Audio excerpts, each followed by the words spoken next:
Se tem um aspecto essencial para que o texto seja bem lido e entendido, é a coesão. E quando a gente fala de coesão, a gente está falando principalmente da ligação entre as ideias do texto, ok? E essa ligação ela pode ser feita de duas formas. A gente pode falar principalmente em coesão referencial e coesão sequencial. A coesão referencial tem a ver com os referenciais ao longo do texto. E esses referenciais, gente, são relacionados à não repetição de palavras, ok? Então, quando a gente está escrevendo um texto, um aspecto importante é justamente a gente não repetir. Eu poderia dizer, por exemplo, Ana é uma menina que mora na zona urbana. Ana gosta de comer chocolate. Ana brinca de vôlei todos os dias. Então, veja que esse trecho tem a repetição da pessoa, né? O nome da pessoa, que é Ana. Se eu quisesse fazer diferente, eu poderia falar: Ana é uma menina que mora na zona urbana. Ela gosta de chocolate. Além disso, a menina também gosta de jogar voleibol. Então, vejam, existem aí formas de substituição. Uma delas, né, obviamente, é o pronome. O uso de pronomes para a gente substituir o nome das pessoas ou para substituir trechos.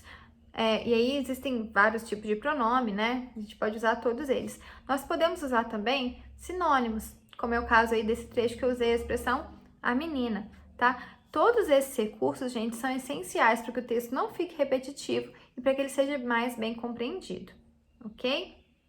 Um outro aspecto aí em relação à coesão, gente, é a coesão sequencial.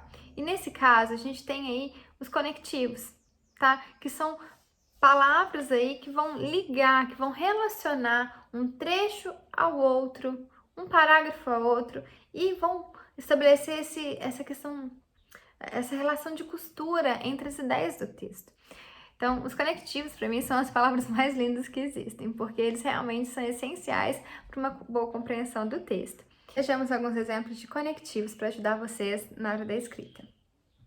Se vocês quiserem passar a ideia de adição, vocês vão utilizar os trechos e, nem, mas também, mais ainda, como também, bem como, ademais, outro sim. Essas duas aí significam a mesma coisa que além disso, só que elas são um pouquinho mais formais.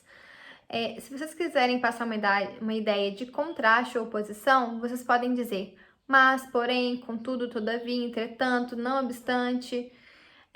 Se vocês quiserem dar uma ideia de alternativa, vocês podem dizer ou, ora, ora, já, já, quer, quer. Então, um exemplo disso, ora ele fazia isso, ora ele fazia aquilo. Tá? Um exemplo de conectivo de alternativa. Para conclusão, vocês podem usar logo, portanto, por conseguinte, por isso, então, destarte, destarte, diante disso, assim sendo, entre outros. Se vocês quiserem apresentar alguma explicação, vocês podem usar que, por isso, porquanto, porque. Se a ideia é apresentar uma causa, vocês podem usar porque, que, pois, porquanto, visto que, já que, uma vez que, entre outros. Se vocês querem fazer uma comparação, vocês podem usar como, tal qual, assim como, tanto quanto, entre outros.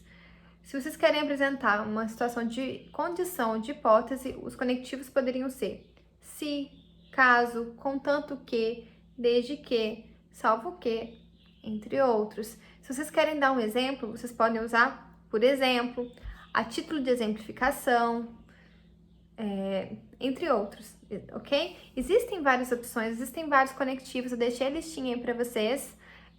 Observem essa listinha, tentem usar o máximo que vocês puderem. Na verdade, não é o máximo, né? O mais adequado, mas sempre tentem usar os conectivos para darem um apoio aí a vocês ao longo dos textos, ok? Eu posso dizer, por exemplo, Ana é uma menina que mora na zona urbana. Ela gosta de comer chocolate. Além disso, ela também adora sorvete. Vejam só, nesse trecho eu tenho um conectivo de adição. Eu usei além disso.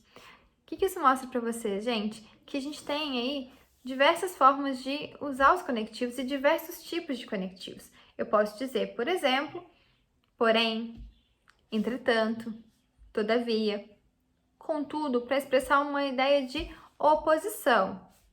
Por exemplo, meu pai não gosta muito de futebol, porém ele comprou uma camisa da seleção brasileira. Vejam só, as ideias ali poderiam ser contraditórias, só que eu usei um conectivo de oposição justamente para mostrar, não, apesar disso, apesar de ele não gostar, né, ele comprou. E aí, depois no texto, eu poderia ter explicação.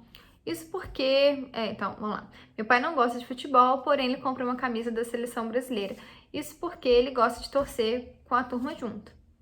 Alguma coisa assim, ok? Então, ele não gosta do futebol, mas ele gosta de torcer. Nesse contexto, né, com o uso aí do articulador, eu tenho um trecho que faz sentido. Então, gente, o que eu vou fazer é deixar para vocês aí uma listinha de vários conectivos para que vocês utilizem na redação de vocês da forma mais adequada, ok? Não deixem de usar esses conectivos porque eles são muito importantes. Vejamos agora um exemplo de um trecho em que não há coesão e depois nós vamos ver como fazer com que essa coesão seja bem feita. O marceneiro Osvaldo notou que o filho estava caminhando com os pés tortos. O marceneiro resolveu investigar. O marceneiro concluiu que o filho estava com os pés apertados. Era hora de substituir aquele velho tênis. Levou o filho à lojinha do Manuel. A lojinha ficava perto da casa do marceneiro. Chegando à lojinha, o marceneiro escolheu um tênis novo para o filho e separou o velho para jogar fora. O filho experimentou o tênis e começou a chorar. O marceneiro não entendeu o porquê daquele choro. Pensou que alguma coisa estava machucando o filho e tirou imediatamente o tênis novo dos pés do filho. O filho continuou a chorar e disse que amava demais o tênis velho para trocar por outro tênis. O marceneiro calçou os tênis velhos no filho e ele e o filho voltaram para casa da mesma maneira como tinham quando saído. Muito confuso. Então, observem que esse trecho, gente, existe uma repetição de palavras muito grande e não há uma sequenciação aí das atividades que estão sendo, das ações que estão ocorrendo. Então, nós vamos ver agora como é que esse trecho poderia ficar melhor. O marceneiro Osvaldo notou que o filho estava caminhando com os pés tortos e resolveu investigar. Concluiu que o garoto estava com os pés apertados e, além disso, que já era hora de substituir aquele tênis surrado. Levou-o, então, à lojinha do Manuel, que ficava perto da sua casa. Quando lá chegou, escolheu um novo calçado para o seu piá e também separou o velho para jogar fora. Mal experimentar o presente, começou a chorar. Sem entender o porquê daquele choro, o homem não só pensou que alguma coisa o estava machucando, como também tirou imediatamente o sapato do baixinho, que começou a choramingar, dizendo que amava demais o companheiro para trocá-lo por outro. Assim, o pai pôs o antigo amigo no moleque para voltarem para casa da mesma maneira que tinham no momento em que saíram. Então, apesar desse trecho ser um trecho em que há informalidade, gente, não tem problema, tá? O importante é que vocês observem aí a substituição. Então, para se referir ao filho, nós temos aqui diversas palavras, como, né? Primeiro foi falado do filho, depois falou-se do garoto. Olha a substituição aí, ó. Levou-o. Levou quem? O garoto. Aí a gente tem o pronome, né? Para ser o piá, e piá como referência ao filho. Depois nós temos também o baixinho e moleque e por aí vai, tá? Então, vejam que a gente evitou muito a repetição de palavras. E também, né, nós evitamos aí falar do marceneiro. Nós temos, além disso, o uso aí de conectivos. Como exemplo, nós temos, além disso, então, quando e também. Não só, como também, assim, para, no momento em que, entre outras situações, né? Existem outras palavras aí que estão ajudando a tornar esse texto mais coeso. Observe, então, como é que isso acontece e como vocês podem também elaborar textos muito melhores a partir dessas observações. Enfim, eu espero que essa aula ajude vocês também e que os próximos textos de vocês sejam cada vez mais coesos. Um abraço e até a próxima.